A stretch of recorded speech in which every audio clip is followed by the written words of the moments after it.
Hi, my name is Michał Dominiak. I currently work at Nvidia on this beautiful library called frowned that will appear in the slides, though not very prominently.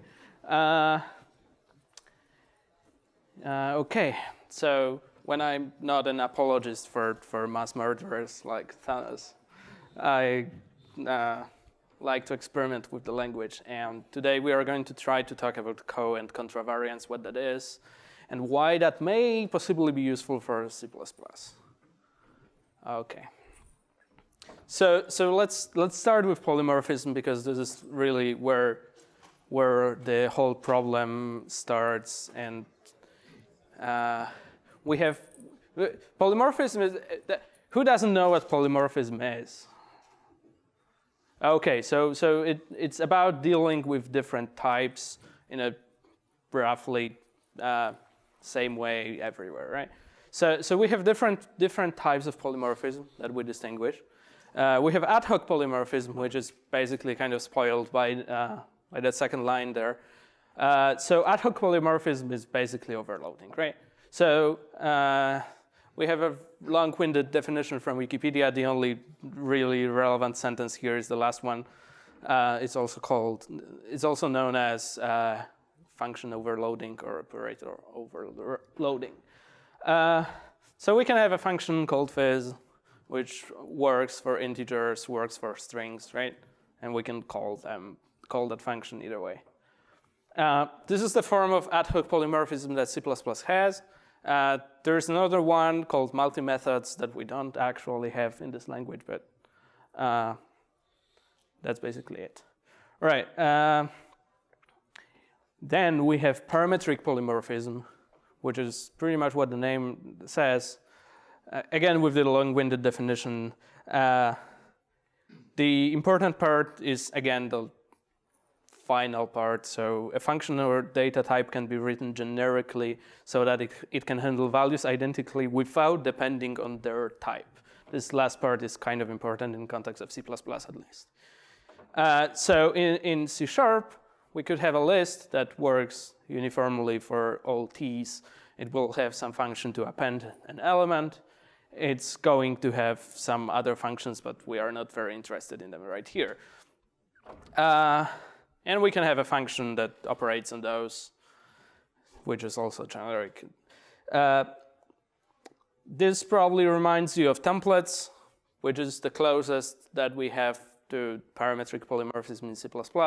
Although with the small issue of templates actually conflate parametric polymorphism and ad hoc polymorphism because of things like ideal and actually instantiating the function bodies and class bodies for those types and figuring out what's the best match and not what's the generic match. Yeah. So C++ doesn't actually have real parametric polymorphism. It's kind of muddied with ad hoc polymorphism. And the last type of polymorphism that we have is subtype polymorphism, which we, in C++, we usually equate this with inheritance and dynamic polymorphism. Again, with the long-winded definition.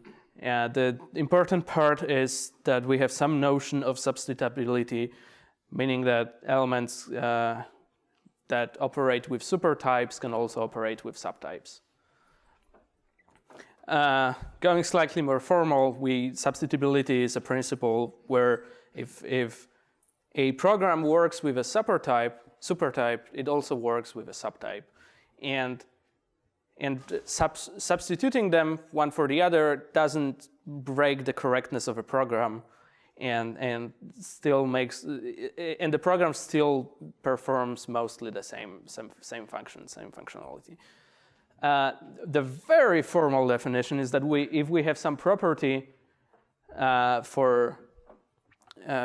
provable for objects of type T, that same property should be provable for objects of type S, which is the subtype.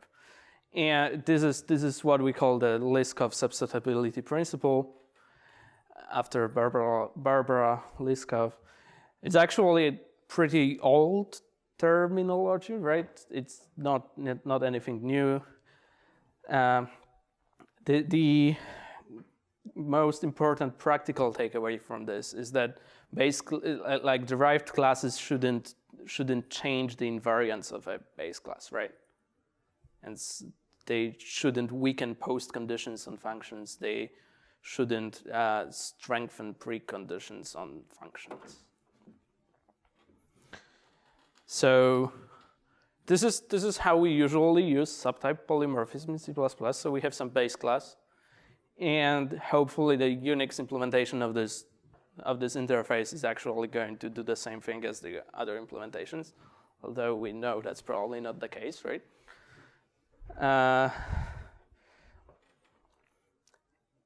Yeah. So this is how we. This is the common way that we perceive subtypes in C++. But there is something else that we actually have that works kind of counterintuitively because of how we write it.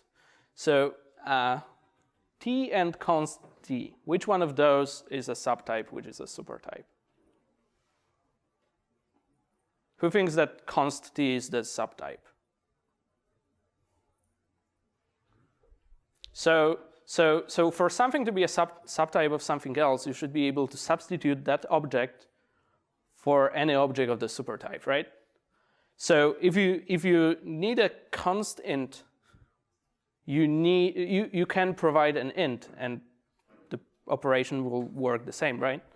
On the other hand, if you need an int, possibly to mutate it, you cannot provide a constant integer.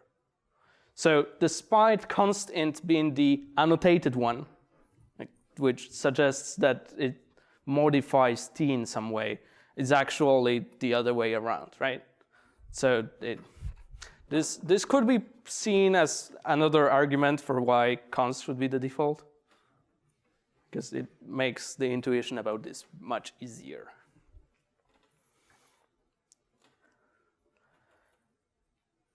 Okay, so roughly, this is an approximation as everything that deals with pointers and references in this language. You can usually substitute a pointer to a base class with a pointer to a derived class. Same with references. So this actually means, modulo some weird behavior, that a pointer to derived class is a subtype of a pointer to a base class. All right, I spent 2 minutes too much on this section. Okay, I had many more slides here, and I'm going to try to blast for the rest of this. Okay, so in C++, we don't actually use those terms, right? Almost nobody is talking about ad hoc polymorphism or subtype polymorphism in C++. We actually mostly distinguish static polymorphism and dynamic polymorphism, usually. The one wrinkle here is that in some languages, as I mentioned, we could have multi-methods, which are a form of ad hoc polymorphism, pretty much. So ad hoc polymorphism, if we had multi-methods that are resolved at runtime, ad hoc would have to be somewhat split between those two boxes. Okay. So there is, when you have some part of your code that's polymorphic in the dynamic sense and some part that's polymorphic in the parametric sense, you are going to have a bad time interfacing between those two, usually. If you have a template that you try to turn into a virtual function, that's not going to work. Partially because of the nature of templates as opposed to just generics, but it's not going to work. So so the concept of variance is something that was thought up not for C++ specifically, but in general for fixing this disconnect between those two polymorphism types. So the idea of variance is all about how more complex types relate to how subtyping between more complex types relates to subtyping between types that are their elements or components. So we distinguish a few different kinds of variance. Again, we can have invariance. So there is no it means that there is no subtyping relation between I of A and I of B, regardless of what the relation between A and B is. We can have covariance, which means that if there is a relation, a subtyping relation between A and B, that relation is going to be preserved between I of A and I of B. And there is contravariance, which works the other way. So it reverses the ordering or the relation between those types, where ordering or relation means basically which one of those is a subtype of the other, if any of them is. So I don't know if you can actually read this on those projectors, but a while ago I came across this graphic. It was kind of funny because I was starting to prep for this talk and this came up on my Twitter feed. The idea is, on the right-hand side, there is covariance. So if you have entertainment, then music is a kind of entertainment. So it's kind of like a subtype of entertainment. And when you want to produce entertainment, then somebody who produces music is going to define, because music is entertainment. Same with the producer of the most insane sounds. On the other hand, if you have a panda, then that panda is not going to be happy with a generic energy source, right? It's only going to eat bamboo. On the other hand, if there is something that there is an idea of a consumer of an energy source, and it's going to define with a piece of bamboo. It's going to define with a plant. So for producers, we preserve the order of the thing that it produces and of the producer, right, in the subtyping relation. For consumers, we reverse it. And this is the basic intuition that I hope you will have at some point in the future after maybe rewatching this talk or looking at the slides again. But hopefully this image is helpful, at least when you have a possibility, when you have an occasion to actually look at it for like 15 minutes.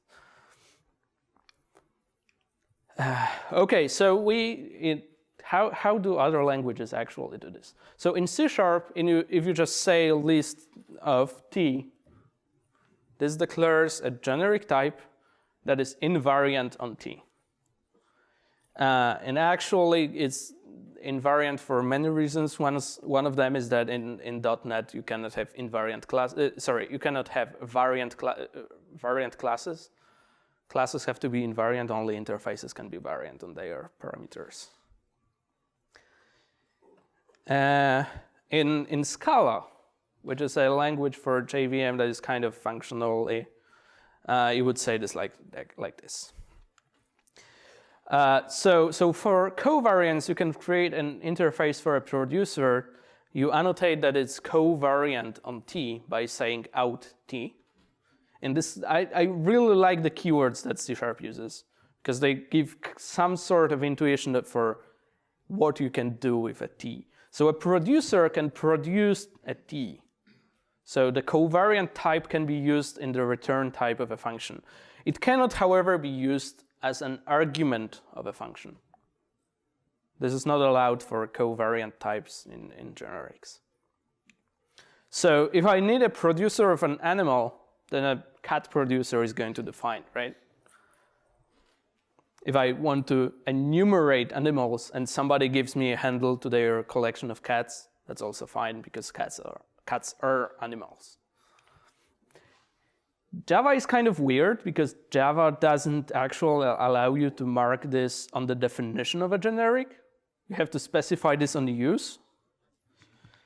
But this is basically the same thing, right? This means mostly the same thing as the previous slide. So if I want a producer of animals and I get a producer of cats, that's fine. In Scala, you can use magic syntax that means the same as the line above, because it's a language for the same platform, for the JVM, so it has to support what Java does. But you can also annotate the covariance on the definition. I've shown you a list before in C#, because it was invariant, and in Scala it's covariant. The reason why it can be covariant is because this is the immutable list. So mutability kind of goes against covariance. So if I have an array of cats, if array of cats was covariant with an array of animals, I could give somebody that array of cats as an array of animals. Now, if you have an array of animals that's mutable, you can insert an animal into that array. So somebody could insert a dog into the array of cats, which would result in a bloodbath. So that's not something that we can do. On the other hand, in Scala, the list is immutable because it's a mostly functional language. So this is possible. On the other hand, contravariance. We say that this is how you say contravariant on T in C#. And again, it says in. So you can use T as the argument, as the type of arguments into functions, but you cannot use it as the return type from a function. So this models the idea of a consumer of T, right? So again, if I want to consume cats for some reason, and somebody gives me a consumer of animals, that's fine, a consumer of animals will be happy eating a cat, but not the other way around. And if I want to do something with a cat, then a function written for animals is going to work fine. Again, in Java, you have this weird notation on usage. But again, it's the same thing, and same thing in Scala. This is the definition of a list from Scala, only this time it includes a function to create a new list containing a new element at the front. So the name of this function is : which is like something that functional languages like to do for some reason, like use symbols as function names. So this kind of uses a, which is covariant in this definition, as an argument type, only it says this function is callable with anything that's a supertype of a. So anything more general.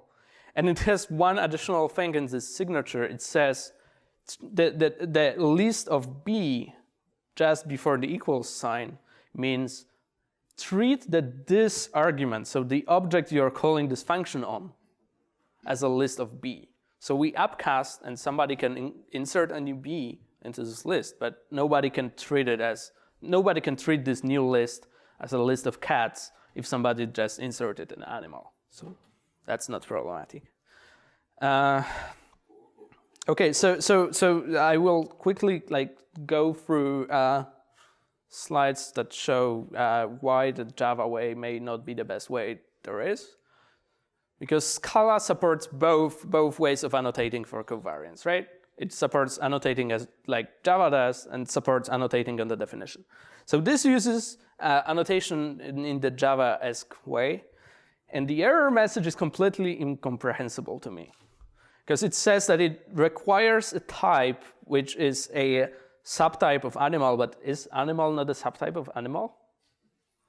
This is like for some, if somebody told me, oh, you work on Scala now and showed me this error message, I would be like, what the hell is this? On the other hand, if we annotate, and this has a bug in the annotation, by the way, because we are trying to use t as an argument, but we marked it as covariant and not contravariant. The error message is much nicer here. And the actual error message, when you comment out the usage, actually tells us what's going on. So that's, Java is not going to my favorite language for covariance, I guess, and for other reasons. Okay, so with less than 10 minutes left, let's try to jump into C++. So we kind of have something resembling covariance in C++, because all the languages that we talked about don't actually follow don't actually use value types as the primary type. They use object types or reference types. In C++, we can kind of emulate some of this behavior by conversion operators. So if we, again, have a function that takes two animals and produces a cat, how this works, I don't know. We can assign that function to a stud function that takes two cats and produces an animal. Because the cats are animals, so when somebody expects an animal, I can give them a cat. If somebody wants to give me a cat, but I want an animal, that also works. So function, and in general, all types which, in those languages that we talked about, which model like stud function or something similar, are covariant on the return type of the thing and contravariant on all the arguments. On the other hand, if we wanted to double into the world of reference types, this is not going to work because I'm trying to take a reference to the cat producer, but the type that I'm declaring this with is completely different, right? So what I can do to emulate this is I can create a reference type, which is not an actual reference, just something that resembles a reference, but has mostly the same interface as stud function, right? And this is going to work. As I said, emulate. This isn't actual covariance, but it follows the same principles, the same ideas. And it also, the same way as you implement covariance and contravariance, this is also going to incur some type erasure cost on the conversion from the first function to the function ref, right? Because you are going to have some code that converts and then blah, blah, blah. Okay. This is a very frequent question from the beginners, right? I have a vector of cats. I have a function that operates on collections of animals. How do I call this function? The answer is you don't, unless you do something unless you convert those, but that doesn't work. This function should be written differently, right? Because this doesn't work. There is no easy way to make this work. If this function took a vector of animal star, then we could write a transformation, right? We could write a projection function that takes the vector, gives you the other vector, and that would be fine. But that's not how this function is written. We can emulate this, though. We can invent a type which will take a collection or a container, which is what we call collections in this language, and will just work when called with this vector, right? On the other hand, the implementation of this, and this is just a tiny snippet of it, there's reinterpret casts everywhere, and I compute the offset from the actual place because I have to compute offsets because multiple inheritance is a thing. So the base class subobject is not always going to be the first subobject in the thing, right? So this is extremely complex, and nobody wants to write this code, and even less so try to debug it when it goes wrong. And then when you actually want to access this, you I ignored all the entire rest of this code that would have to be here. But you have some iterator, so dereferencing that iterator is again going to be some computations on pointers to cars, and then reinterpret casting that to the type that we expect to be there. And notice that the value type and reference is const t and const t ref, because otherwise we get into the same bloodbath problems of somebody inserting a dog into a set of cats or something like that. Or trying to assign a dog into a cat. So, as I said before, pointers kind of work as subtypes of the pointers of the base class of the thing that they point to. except that they allow assignment, which leads to some very weird bugs, right? How many of you had to debug problems caused by like slicing because somebody took a reference to a base class and tried to assign for that? I can see the Facebook folks raising their hands. Anybody else? Yeah, some of you had the doubtful pleasure of having to deal with this. This is nonsensical, right? There should be some way to safeguard from this. If we treated like pointers and references as actually covariant, then you couldn't have an assignment operator, because the assignment operator would use the type that we point to, which we are covariant on. So that's the input type into a function, which is not allowed for covariant things, right? So it's kind of obvious why this is kind of broken. And of course, if you have a pointer to a pointer that also doesn't actually propagate covariance, for again, the same reasons as before, because if we had a pointer to a cat, and we could turn that into a pointer to an animal, we would end up with a pointer to an animal. Somebody could assign that with a dog, and we have the same problem again. All right, so C++ actually has covariance, like proper covariance. How many of you wrote code like this? Most of you, yeah.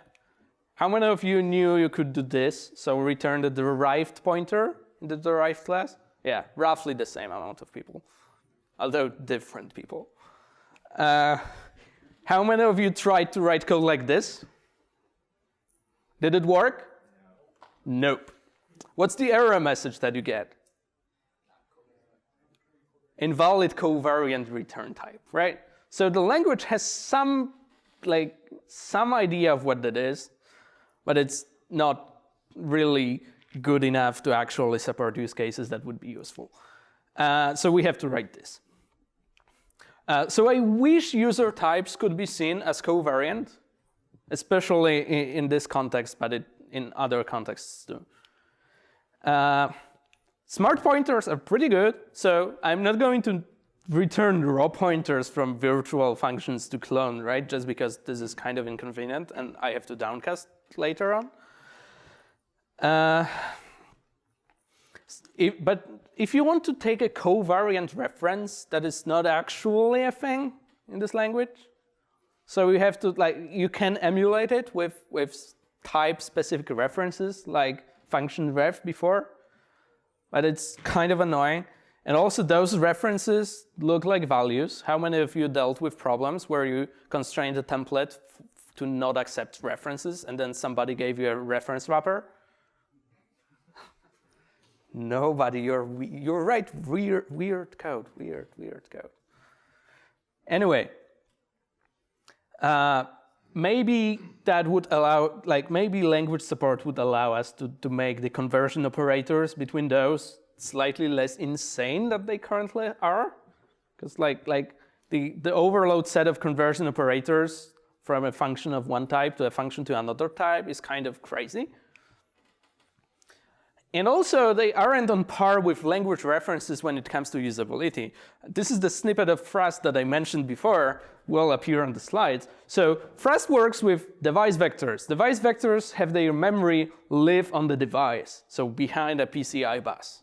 So in some recent versions of our hardware, we actually have unified memory, so we have the same view of memory on the device and on host.